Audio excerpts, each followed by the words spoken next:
முதலமைச்சர் அவர்கள் பரப்புரைக்காக எங்களை எல்லாம் அனுப்பி வைத்திருக்கிறார் என்றால் தலை நிமிர்ந்து அவர் இன்றைக்கு இந்தியாவிலேயே தமிழ்நாட்டை முதல் மாநிலமாக மாற்றி காட்டி சிம்ம நடை போடுவதற்கு காரணம் பெண் சிங்கங்களாகிய உங்களுக்கான மகளிருக்கான ஆட்சி. இந்த ஆட்சி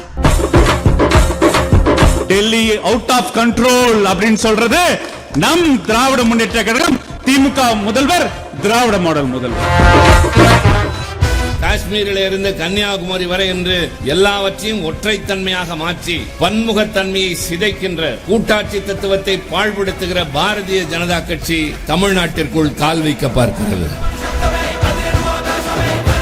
தெரிந்து வேற எந்த தலைவரும் ஒரு கொரோனா வார்டுக்கு போனதாக சரித்திரமே கிடையாது. உயிரை துச்சம் என்று மதித்து சென்ற நம் தலைவர் இதை போன்ற ஒரு பெரும் தியாகிகள் இருப்பதனால்தான் திராவிட முன்னேற்ற கழகம் இன்றும் தழை தோங்கிக் கொண்டிருக்கிறது.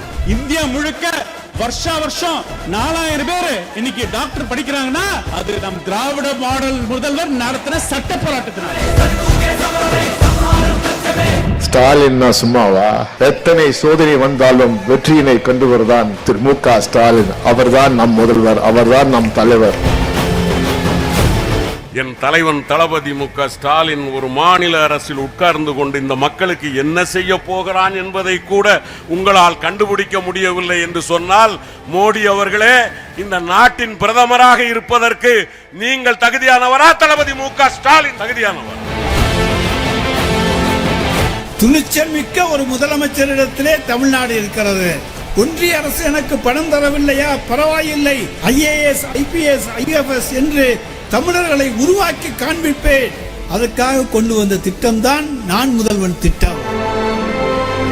இந்த ஒத்த விரல்ல நேரா போய் நீங்க சூரியன்ல தொடுங்க, அடிக்கும் பார் ஷாக்கு. யாருக்கு? மோடிக்கும் ஷாக்கு, எடப்பாடிக்கும் ஷாக்கு.